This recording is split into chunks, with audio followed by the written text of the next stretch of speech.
Bonjour et bienvenue dans une nouvelle vidéo sur la cybersécurité. Donc aujourd'hui, on va résoudre le laboratoire Over the Wire, donc l'exercice Narnia de 7 à 8. Donc la première chose à faire, c'est se connecter avec l'utilisateur Narnia 7 sur le domaine narnia.lab.overthewire.org sur le port 2226. Et une fois qu'on est ici, on va dans le répertoire Narnia. Donc une fois qu'on est dans le répertoire, on liste les fichiers. Là, on voit qu'on a un fichier source narnia.c et un narnia7 qui est un binaire en situ-id. Là, on voit que la couleur rouge. Sinon, on fait un ls al narnia7. Et là, on voit que le situ-id, en fait, va nous donner le droit de Narnia 8. Regardons le fichier narnia7.c, donc le code source en langage C. Donc on l'édite avec Vime, Nano ou tout autre éditeur. Et là, on va essayer de voir et de comprendre le code source s'il y a des choses intéressantes. Alors, ici, on voit qu'il y a des choses intéressantes. Donc, après les appels de librairie, là, on a des prototypes de fonctions qui permettent de dire au programme quelles fonctions vont être exécutées. Donc là, on a une fonction qui s'appelle goodFunction avec comme retour une variable entière et une fonction hackerFunction avec pareil en entier comme valeur de retour. On a une autre fonction là qui s'appelle vul, donc vu que le nom on va dire que c'est une fonction vulnérable, et elle accepte une chaîne de caractères. En fait, elle accepte quelque chose qu'on va passer là en argument. Qu'est-ce qu'il y a dedans d'intéressant? On a un char buffer, donc un buffer de 128 octets. Donc là, on connaît son nom, c'est buffer. Donc là, il y a la taille. Donc alors la taille, j'ai pas mis de 128. Et pour l'instant, il n'y a rien dans le contenu. Là, on a un entier. Un entier qui contient, en fait, c'est une fonction qui est en fait qui contient un pointeur qui contient l'adresse d'une fonction. Donc si dedans, on met dedans, là, en fait, c'est un pointeur de fonction.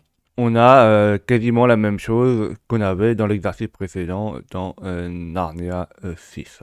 Donc, ce qui est très intéressant, c'est que si on peut modifier son adresse, on pourra appeler d'autres fonctions.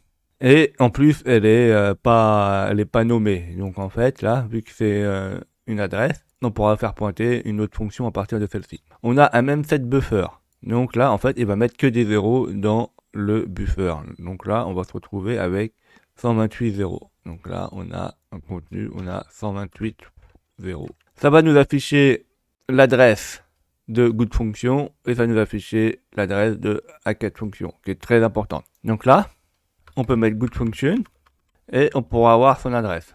Pareil pour hackerFunction. Donc ça, il nous l'affiche. Alors, c'est très intéressant parce que ça nous évite d'utiliser le debugger et de vérifier quelle est l'adresse de la fonction. On peut avoir un programme comme ça qui traîne dans la nature, hein, mais la plupart du temps, on ne nous affiche pas les adresses. Et bah, c'est pas grave, on peut quand même l'exploiter parce que il y a des débuggers qui permettent de voir ceci. Là, on a le pointeur là. Donc, ptfr, il va prendre l'adresse de goodFunction. En fait, cette variable là, elle va, le contenu là, ça va être l'adresse. Donc, je mets l'adresse avec une supermuette de goodFunction. Donc, elle va appeler cette fonction là. Et là, il nous affiche l'adresse avant de ptfr avant que celle-ci soit modifiée. Donc là on a le contenu de goodFunction. Donc là c'est pas bon, mais ce qui nous intéresse c'est qu'on a nous afficher la vraie adresse de comment modifier cette fonction là. Donc si on connaît l'adresse de ceci là, on pourra modifier le contenu du pointeur et à place de la faire pointer dessus, on pourra la faire pointer dans hackerFunction. Donc là il faut faire gaffe, ça affiche que ptfr pointe. Donc on va faire un petit schéma. Donc si on regarde le petit schéma, c'est que là on a l'adresse hein, de ptfr et là ce qu'elle pointe. Et là, qu'est-ce qu'elle pointe? En fait, elle pointe dedans, il y a l'adresse de goodFunction. Quand on fait un print là, ptfr, qu'est-ce qu'on affiche? On affiche ce qui est à l'intérieur là, dans le pointeur ptfr. La valeur ici qui est l'adresse de goodFunction. Là, quand on met l'esperluette, là, on affiche l'adresse de ceci. Donc là, l'esperluette, c'est qu'on fait l'adresse, c'est l'esperluette qu'on voit là, l'adresse de ceci là. Par exemple, ça. Par exemple, si ptff est à l'adresse 1, 2, 3, c'est une adresse fictive, ça va afficher ceci. Et elle contient par exemple 2, 3, 4, 5, qui est par exemple 2, 3, 4, 5, qui est l'adresse de GoodFunction. C'est juste pour imager, hein, c'est pas les vraies adresses, c'est pour schématiser ce que vous voyez. Là, on a un petit message qui nous dit que vous devinez que vous voulez aller dans la fonction qui est hackée. On a une pause là, slip de 2 secondes, et il remet PTFR, il remet l'adresse dans PTFR. Et là, c'est là où il y a la vulnérabilité SNPrint. On a vu qu'avec SNPrint, dans le niveau 5 de Narnia, on pouvait modifier les valeurs avec pourcentage N. Et le pourcentage N, c'était une valeur en entier. Donc à partir de ça, on pourra modifier une valeur que PTFR pointe en écrivant dans l'adresse. Donc si on sait l'adresse de ceci là, on saura où écrire la valeur qui va après pointer sur une des fonctions qu'on veut, que nous dans HacketFunction. Et en plus, grâce à l'affichage de ceci là, on peut connaître son adresse. Une fois que ceci est fait là, il retourne l'adresse, donc PTFR FR. On a la fonction principale, donc là il va vérifier si on lui fournit un argument. Donc s'il n'y a pas d'argument qui est fourni, le programme il quitte. Et sinon, il va faire un exit, mais avant de quitter le programme, il va exécuter la fonction vulnérable. Donc là, la good function, elle est jamais appelée, mais elle est quand même, elle a quand même une adresse parce qu'elle existe quand même. Donc ça, elle va l'afficher si c'est bon. Et à la fin, elle affiche plus stdout. Mais bon, ça c'est pas nous intéresse. Et là, on a HacketFunction aussi, pareil. Là, elle existe, mais elle est jamais appelée. Mais on pourra récupérer son adresse pour l'appeler. Donc elle affiche way to go. Elle fait un flush stdout. Donc la sortie, l'affichage sortie, elle est effacée. Après, elle récupère le setID donc de l'utilisateur Narnia 8 là. Grâce à ça, grâce au getUID et au getUIDD. Et une fois qu'on a les bons droits là, il va nous exécuter un shell pour nous. Et une fois que cette fonction est faite, elle retourne 0 et elle retourne 0. Donc voyons comment on peut exploiter ce fiche. Donc on quitte. Donc comme on a dit là, il faut récupérer les bonnes adresses. Donc la première adresse qui nous intéresse, c'est l'adresse où se trouve de PTR. Donc c'est l'adresse de celle-ci. On va exécuter Narnia 7 avec un argument fictif. Et donc là, on a des choses intéressantes. On sait maintenant l'adresse de PTFR. Donc on sait que c'est celle-là. F, D, 3, 4, 8. Par contre, le problème, c'est que on est en architecture Little Endian. Donc ça, il faudra l'inverser. Donc on va l'inverser.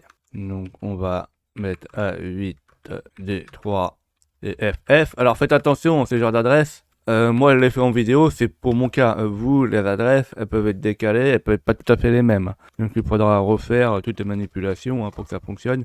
Les principes restent toujours le même, mais les adresses changent. Et là, on voit que PTFR, c'est égal à GoodFunction, donc c'est bien l'adresse là. Donc nous, le problème, c'est qu'on veut une adresse qui soit celle-ci. Donc on a cette adresse qui est là. Donc ça, si on veut mettre HacketFunction, il faut mettre cette adresse là. Mais il y a un problème. Le problème, c'est que quand on met une adresse avec SNPrint et on met l'argument N avec X, fait qu'il faut que ce soit un entier. Donc là, cette valeur-là, il faut la convertir en valeur entière. Là, elle est en 0x, elle est en valeur hexadécimale. Donc comment on va faire ça? Et ben, on va prendre une calculatrice. On met la valeur là en hexadécimale. Donc là, je peux refaire pour vous. On peut mettre par exemple 4931F. Et là, on a la valeur en décimale. Donc pour récupérer la valeur en décimale là, ou soit vous faites ça. Et vous avez la valeur là en décimale. On a besoin de celle-ci. Et là, il ne nous reste plus qu'à l'injecter. Donc en premier là, on met l'adresse où se trouve PTRF. Donc en fait, donc là, il faut faire attention.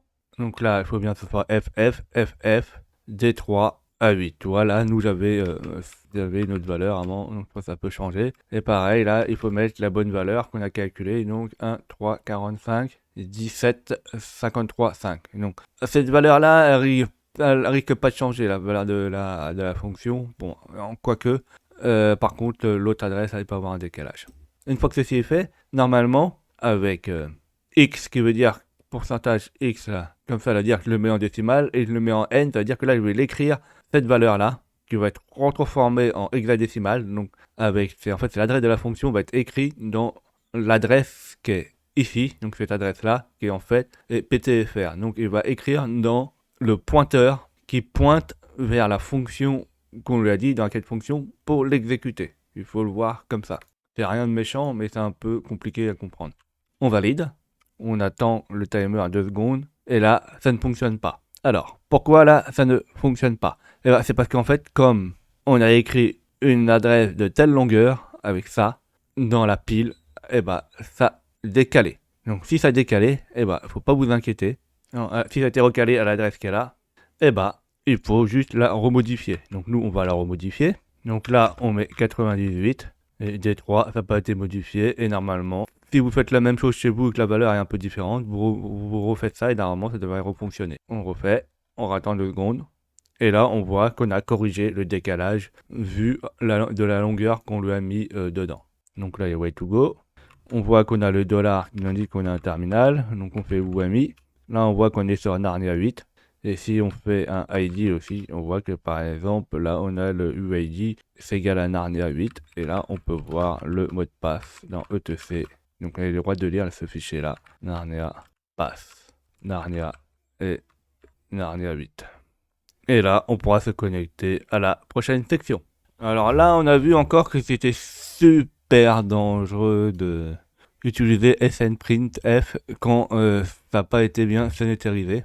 Qu'on pouvait modifier des valeurs, on pouvait appeler des fonctions, même si on pouvait pas les appeler directement, on pouvait les appeler grâce à leur adresse, et qu'on pouvait modifier même des pointeurs, donc c'est-à-dire des variables qui contiennent des adresses pour les modifier à notre guise. Donc c'est super dangereux, et la plupart du temps c'est que des fois ça arrive que là par exemple le programme ne plantera jamais. Donc c'est des vulnérabilités assez complexes à corriger. J'espère que vous avez appris beaucoup de choses. N'hésitez pas à mettre des commentaires, mettez des pouces bleus, abonnez-vous et surtout cliquez sur la cloche de notification pour être au courant des dernières vidéos qui sortent.